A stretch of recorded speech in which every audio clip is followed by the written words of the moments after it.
Mabuhay! Magandang umaga sa lahat ng ating tagapakinig at tagatanaw sa ating show na walang iba kundi ang pinakamakulit at pinaka-informatibo, Chika Alaman. Ako si Gilbert R. Avila, ang inyong gabay sa pagtuklas ng mga bagong kaalaman sa mga kwentong makabuluhan. At ako naman si James Velicante, ang inyong kasama sa mundo ng impormasyon at pakikisalamuha sa ating mga bisita.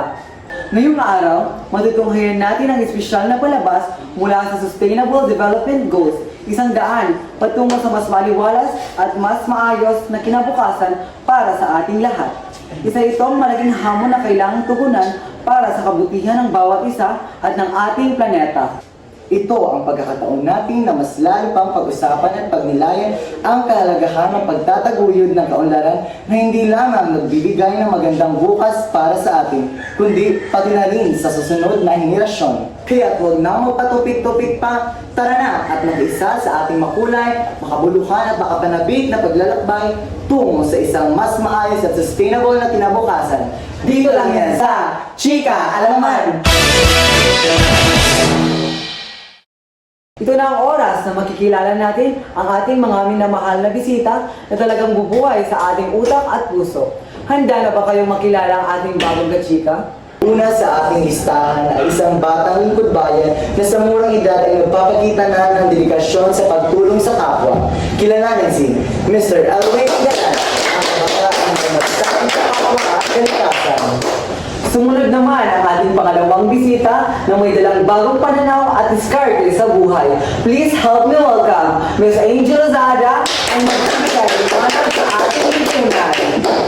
At panghuli, siya ay isang veteranong environmental advocate na nagtuturo sa atin kung paano pangalagaan ang ating planeta. Walang iba ang ating guwapong bisita, Mr. Christian Jed Binjoy. Ang leader ng pagkakaroon ng kalinisan, makalikasan at pag-asa. Mga kachika naman, tara na't samahan natin ang mga ito sa kanilang misyon para sa kaalaman, katuwaan at kahulugan dito lang sa Chika Alaman!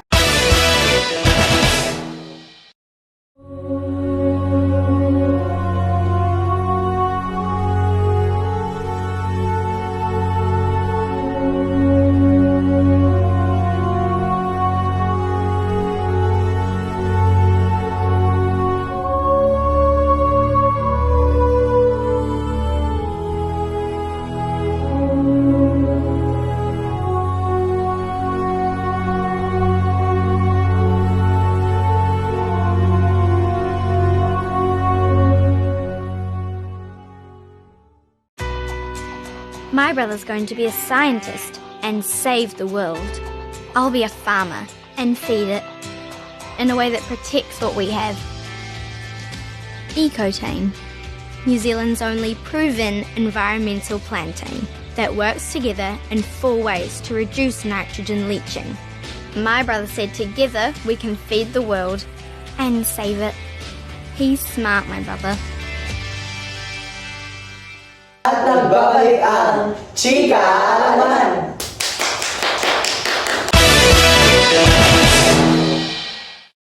Congratulations nga pala sa iyong pagkapanalo, Mr. Ingalan.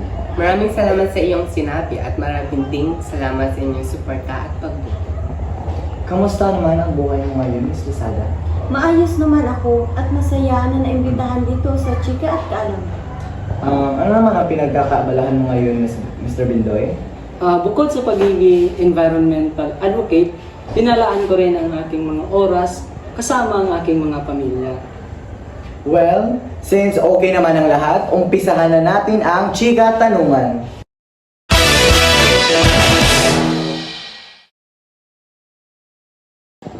Magsisimula ako sa iyo, Mr. Ingalan. Ano nga ba ang Sustainable Development Goal at paano nakakatulong ang 17 layuning ito? Ang Sustainable Development Goals ay isang set ng 17 layunin na itinakda ng United Nations upang harapin ang mga pangunahing hamon sa mundo. tulad na lang ng kahirapan, kagutuman, kalusugan, edukasyon, at iba pa, para sa isang maayos, makatarungan at ligtas na paraan sa mundo. Maraming salamat sa iyong pahayag, Mr. Ingalan. Ang chika tanong na ito ay para naman sa iyo, Mr. Bindoy. Para sa iyo, ano ang pinakamalaking hamon sa inyong larangan pagdating sa pagtupad ng mga Sustainable Development Goals? Bilang environmental advocate, isa sa pinakamalaking hamon sa pagdating sa pagtupad ng Sustainable Development Goals ay ang pagtugon sa komplikadong isyu ng climate change at pangangailangan para sa pagbabago sa pamamahala ng mga likas na yaman. Ito ay kinakailangan upang matiyak ang pangmatagalang pag-unlad habang pinoprotektahan ang kalikasan at pinapahalagahan ang biodiversity. Ang pangangailangan sa koordinasyon sa pagitan ng mga bansa at mga sektor, pati na rin sa edukasyon at pagpapahalaga ng kamalayang pangkalikasan sa buong komunidad ay mahalagang aspeto upang makamit ang mga layunin ng Sustainable Development Goals. Very well said, Mr. Bindoy. Para naman sa iyo, Ms. Rosada, ano ang mga halimbawa ng magandang proyekto o gawain na sumusuporta sa Sustainable Development Goals? Isa sa mga tiyak na makakatulong na programa ay ang segregation of waste, coastal cleaning at pagtatanim ng mga halaman. Ito ay makakatulong para maibsan ang mga problema sa ating kapaligiran, lalo na kung mga kabataan ang magsasagawa nito para sa isang magandang ugnayan at para sa maayos na kapaligiran para sa susunod na henerasyon hindi magdurusa. Salamat, Ms. Rosada. Sana nga lahat ng kabataan ay magkasundo para sa isang malawak na koneksyon at interaksyon para sa matagumpayang misyon. Sa mga kabataan na nanonood dyan, sana mabuhayan kayo at maghilahok sa mga ganitong programa. Magbabalik ang Chika Alaman!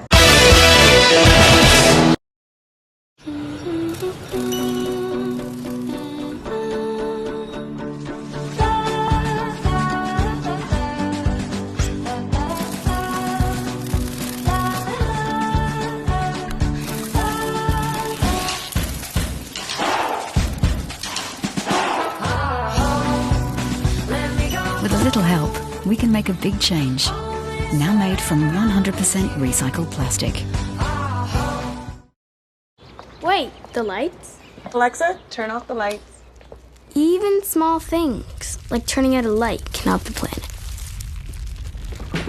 That's why Amazon is working to make devices more sustainable by including recycled materials. Kinda like that. And they help save energy when they go into low power mode. Amazon is even building wind and solar farms around the world. So when you use your device, clean energy will be put back into the grid. So the next time you're doing something small, remember, you're doing something big for the planet. Alexa, let's get sustainable. Nagbabalik ang Chika Alaman! Ibabato ko na ang tanong sa iyo, Mr. Ingalan. Bakit mahalaga ang Sustainable Development Goals sa ating pang-araw-araw na buhay? Ano ang maaaring mangyari kung hindi natin ito pagtutuunan ng pansin? Napakahalaga nito sa ating pang-araw-araw na buhay dahil naglalayong ito na mapabuti ang kalagayan ng mundo at ng tao sa pamamagitan ng pagtugon sa mga pangunahing issue. Kung hindi natin ito pagtutuunan ng pansin, maaaring mag-result ito sa pagpatuloy na paggamit ng suliranin sa lipunan at hindi pagkapantay-pantay sa lipunan. Sa iyo naman, Mr. Bindoy, mayroon bang partikular na papel na dapat gampanan ng mga pamahalaan at organisasyon upang masiguro ang pagtupad ng mga layunin ng Sustainable Development Goals? Ang pamahalaan ay may mahalagang papel sa pagtupad ng mga layunin ng Sustainable Development Goals sa pamamagitan ng pagpaplano, pagpapatupad ng mga programa at proyekto na naglalayong mapabuti ang kondisyon sa lipunan, ekonomiya at kalikasan. Sa kabilang banda, ang mga organisasyon tulad ng non-government organizations, civil society, groups, at mga pribadong sektor ay nagbibigay ng suporta at nagpapakilos ng mga individual at komunidad upang makilahok sa pagpapagawa ng mga layunin ng Sustainable Development Goals. Ang koordinasyon at pakikipagtulungan ng pamahalaan at mga organisasyon ay mahalaga upang masiguro ang epektibong pagtupad ng mga layunin ng Sustainable Development Goals. Salamat sa iyong klarong idea, Mr. Bindoy. Paano natin maipakalat ang kaalaman tungkol sa Sustainable Development Goals sa ating komunidad? Maaari mo bang sagutin, Ms. Rosada? Gaya ng pamamahayag, gumamit ng iba't ibang pamamahayag tulad ng social media, radyo at pahayagan upang ipalaganap ang kaalaman tungkol sa Sustainable Development Goals. Maina, Ms. Rosada. Sa puntong ito, bibigyan natin ng pagkakataon ng ating mga tagapakinig o tagatanaw na mailahad ang kanilang mga katanungan. Maaari ka ba namin imbitahan dito sa harapan, Mr. Garay, upang magtanong sa ating mga bisita? Ang tanong na ito ay para sa iyo, Mr. Ingalan. Bilang sketcher, ma'am, ano ang pinakamahalagang layunin ng Sustainable Development Goals? Bilang isang SK chairman, ang pinakamahalagang layunin ng Sustainable Development Goals ay ang pangangailangan ng ating kalikasan. Dahil dito nakadepende ang ating pangangailangan. Maraming salamat sa iyong malinaw na sagot, Mr. Ingalan. At nalinawan na ang ating tagapakinig o tagatanaw. Salamat sa iyong partisipasyon, Mr. Earl Garay. Maaari ka nang bumalik sa iyong pwesto. Narito naman ang ating pangalawang tagatanaw na gustong magtanong sa ating mga bisita. Maaari ka bang pumunta dito sa harapan, Ms. Erica Oranza, para ilahad ang iyong mga katanungan?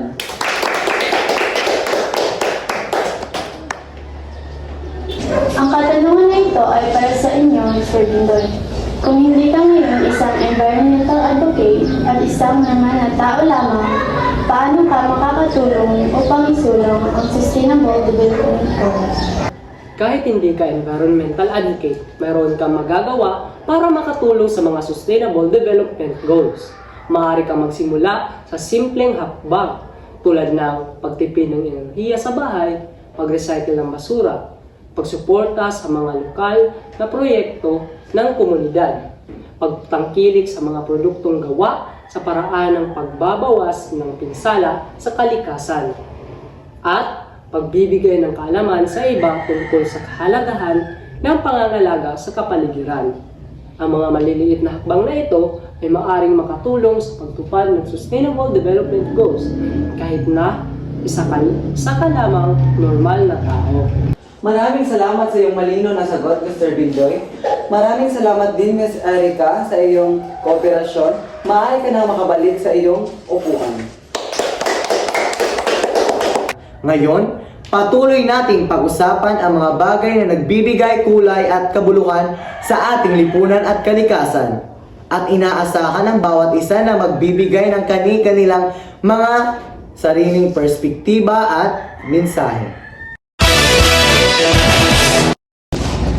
Ang katanungan ito ay para sa inyong lahat at inaatasan ng bawat isa na magbigay ng kani-kanilang opinion at mensahe. Paano ninyo ipinapakita ang suporta mo sa mga layunin ng Sustainable Development Goals sa iyong araw-araw na buhay? Paano mo hinikayat ang iba na sumali sa adhikain na ito? Maaari mo bang pangunahan ang pagsagot, Mr. Bindoy? Bilang environmental advocate, ipinapakita ko ang suporta ko sa mga layunin ng Sustainable Development sa aking araw-araw na buhay sa pamamagitan ng pagiging mabuting huwaran sa paggamit ng mga mapagkukunan, pagbawas sa ating ecological footprint, pagpapalaganap ng kamalayan sa pamamagitan ng edukasyon at advocacy, at pakikilahok sa mga gawain at proyektong pangkalikasan tulad ng tree planting, coastal cleanups, at recycling initiatives. Upang hikayatin ang iba na sumali sa adhikain na ito, ako'y naglalaan ng oras upang ipaalam sa kanila ang kahalagahan ng pag-alaga sa kalikasan at kung paano nila maaaring makatulong sa pamamagitan ng simpleng hakbang tulad ng pagbabawas sa paggamit ng plastik, pagbili ng lokal at sustainable na produkto, at pakikilahok sa mga environmental activities sa komunidad. Maaari mo na ibahagi yung sagot, Miss Losada. Maaari ka maging isang vlogger o gumawa ng online content na kung saan ang ibinibida mo ay ang ating bansa at mga produkto nito. Sa ganitong paraan ay mahihingkayat unang mga netizens na sumubok tangkilikin ang ating bansa at mga produkto nito. Salamat, Miss Losada. Mr. Ingalan, inaatasan kayo sabihin ng iyong sagot. Sa akin ang araw-araw na buhay, ipinapakita ko ang aking suporta sa pamamagitan ng mga simpleng hakbang. Tulad na lang ng pagpapawas ng carbon footprint at paggamit ng kaunting plastic.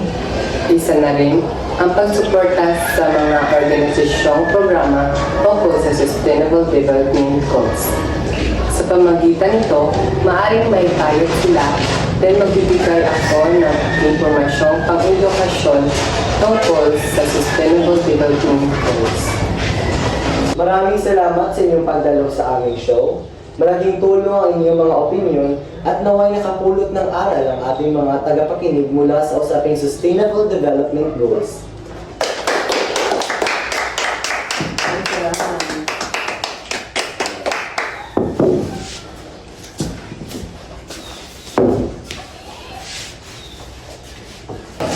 Ang tanong na ito ay para naman sa iyo, Chika Chismisan. Bakit mahalaga ang Sustainable Development Goals sa isang bansa at sa buong mundo?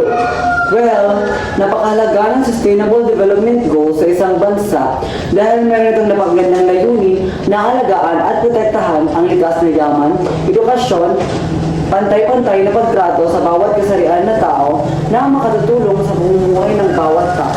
Salamat sa iyong pahayag. Ikaw, Chika Chismisan, baka meron kang maibibigay na tips o payo sa ating mga kachika alaman. Para sa akin, isa lang ang aking ibibigay na payo. Yun ang pagkikilahok sa mga programang pang-Sustainable Development Goals at pagsunod sa mga patakaran ukol sa Sustainable Development Goals para ang bansa ay may kinabukasan. Ngayon, maraming salamat sa inyong pakinig at pagtutok sa ating talk show. Sana ay naging makabulukan ang ating pag-uusap tungkol sa Sustainable Development Goals. Hanggang sa susunod na pagkikita sa Chika Alaman, ako po si Gilbert Avila At ako naman si James Valicante, nagpapaalala na ang kalaman ay makapangyarihan.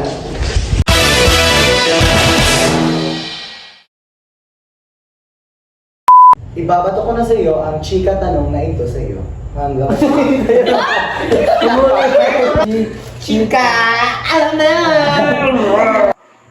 nagbabalik ang chika, ay balik tayo kapag chika, alam mo. sa mga kabataang nanonood dyan, sana ay ay rin balik. Sana mabuhayan. Mabuhayan. Atra, ready, set, go. Sa mga bata, Bata. salamat, Miss Lozada. Baliktad. Isa sa mga tiyak na makakatulong na programa Chai Samantha.